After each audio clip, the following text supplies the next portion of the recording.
नवगछिया के रंगरा थाना क्षेत्र में सोमवार की देर रात स्मैक की तस्करी करते हुए पकड़े गए 3 तस्करों को जेल भेजने के पूर्व भागलपुर कोर्ट में पेशी के दौरान स्मैक की तस्करी के आरोप में गिरफ्तार सिपाही करण राज कोर्ट के बाहर से हथकड़ी सहित फरार हो गया। पुलिस ने त्वरित कार्रवाई करते हुए सभी जगह वायरलेस और फोन से मैसेज किया, जिसके बाद इसाक्षक थाना के मुंशी रितेश कुमार ने तत्परता दिखाते हुए फरार कैदी का पीछा किया और झोपड़पट्टी के पास से भागे हुए कैदी को पकड़ लिया। वहीं कैदी को भगाने में शामिल उसका चचेरा भाई भी पुलिस के हत्थे चढ़ गया, जिसे तिलका माझी पुलिस ने गिरफ्तार किया है। भागने के क्रम में प्रयोग की गई मोटरसाइकिल को भी बरामद कर लिया गया है। गिरफ्तार स्मैक तस्कर सिपाही करण राज जमुई जिला बल में कार्यरत है और पिछले कुछ माह से स्मैक की तस्करी कर रहा था। नवगछिया पुलिस ने गुप्त सूचना के आधार पर इसे 2 सहयोगियों के साथ गिरफ्तार किया था। व्यक्ति पकड़े गए थे स्मैक के साथ में, भारी मात्रा में स्मैक पकड़ी गई थी, जिसमें एसपी साहब का प्रेस कॉन्फ्रेंस भी शाम को हुआ था।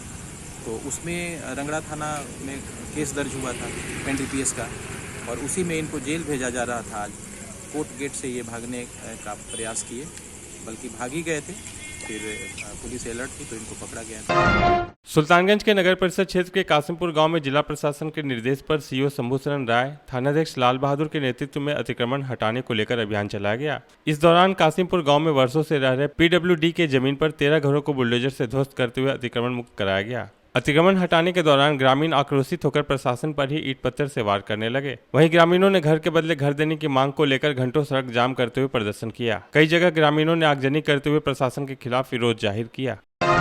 गुरुवार को केंद्रीय वन, पर्यावरण, जलवायु परिवर्तन तथा खाद्य एवं सार्वजनिक वितरण राज्य मंत्री अश्विनी कुमार चौबे ने निर्माणाधीन सुपर स्पेशलिटी हॉस्पिटल का निरीक्षण किया। साथ ही साथ औषधि विभाग में 20 औषधि पौधे भी लगाए। इसके बाद उन्होंने बन रहे सुपर स्पेशलिटी हॉस्पिटल के पूरे होने की बाबत सीपीडब्ल्यूडी के अधीक्षण अभियंता बीके झा से पूछताछ की, जहां उन्हें बताया गया कि अस्पताल में बिजली कनेक्शन जून में लग जाएगा तो जुलाई तक अस्पताल के लिए जरूरी बेड, जांच मशीन, उपकरण आदि लगा दिए जाएंगे। अगस्त से ओपीडी का कार्य भी प्रारंभ हो जाएगा। उन्होंने प्रेस वार्ता के दौरान प्रधानमंत्री के 8 वर्षों के कार्यकाल को भी गिनाया। साथ ही उन्होंने बताया कि वैश्विक महामारी के चलते सुपर स्पेशलिटी हॉस्पिटल के कार्यों में कुछ विलंब हुआ, लेकिन अब पूरे जोर शोर से कार्य कराया जा रहा है। जल्द शहरवासियों को इसका लाभ मिलेगा। इस हॉस्पिटल के 94% कार्य पूर्ण हो चुके हैं, बाकी के कार्य को जल्द ही पूर्ण करवा लिया जाएगा। निरीक्षण के दौरान DM Subrata Kumar Sen, Jawaharlal Nehru medical college के प्राचार्य डॉक्टर उमाशंकर सिंह, अस्पताल अधीक्षक डॉक्टर असीम कुमार दास आदि की मौजूदगी रही।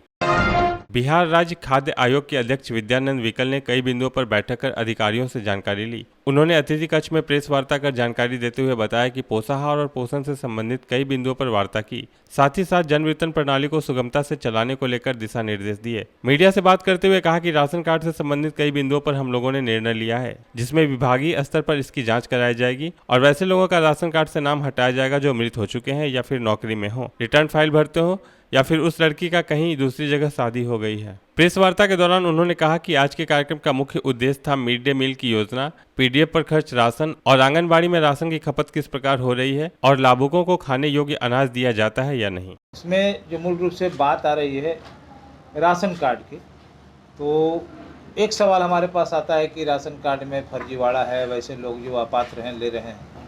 तो मैं आपको बताना चाह रहा हूँ कि विभागीय स्तर पर 4 बिंदु पर एक रिव्यू चल रहा है।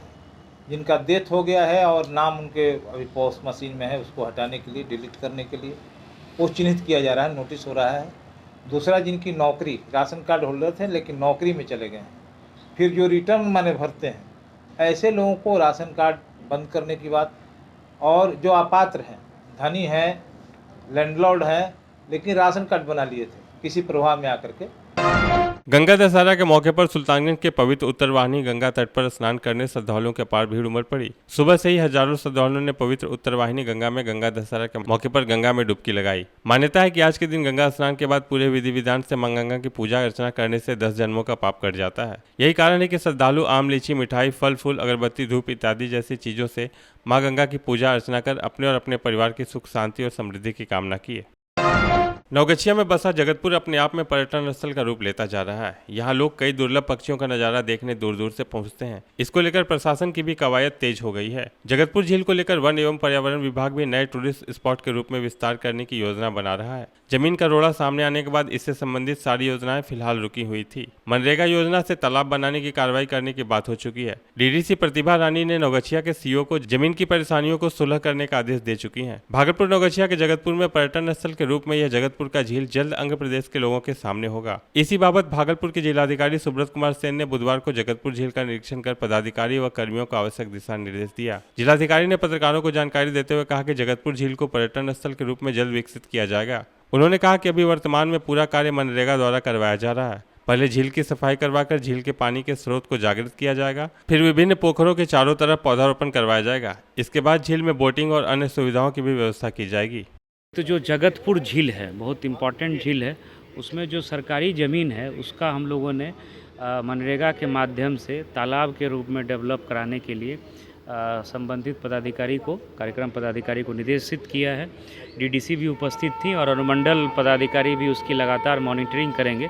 उसको हम लोग एक पर्यटक स्थल के रूप में विकसित करेंगे। वहाँ बैठने की व्यवस्था, कैफेटेरिया और इसके अतिरिक्त वृक्षारोपण होगा और वहाँ पर बोटिंग की व्यवस्था हम लोग आने वाले समय में शुरू करेंगे। एडीजी सीआईडी सह कमजोर वर्ग अनिल किशोर यादव 2 दिवसीय दौरे पर भागलपुर पहुंचे। यहां उन्होंने समीक्षा भवन में रेंज के डीआईजी, वरीय पुलिस अधीक्षक, सिटी एसपी, डीएसपी और जिले के सभी थाना प्रभारियों के साथ बैठक की। बैठक में जिले में अपराध की स्थिति की समीक्षा की गई। वहीं एडीजी के द्वारा लंबित पड़े कांडों को जल्द से जल्द निपटाने एवं फरार चल रहे अपराधियों की गिरफ्तारी सहित शराब माफियाओं के खिलाफ कार्रवाई करने का निर्देश दिया गया। गंभीर कांड है, उनमें गिरफ्तारी, वारंट, कुर्की जब्ती, सार्वजनिक स्थल पर फायरिंग और आर्म्स एक्ट के इस तरह के बहुत सारे बिंदु सभी पर विस्तार से समीक्षा की।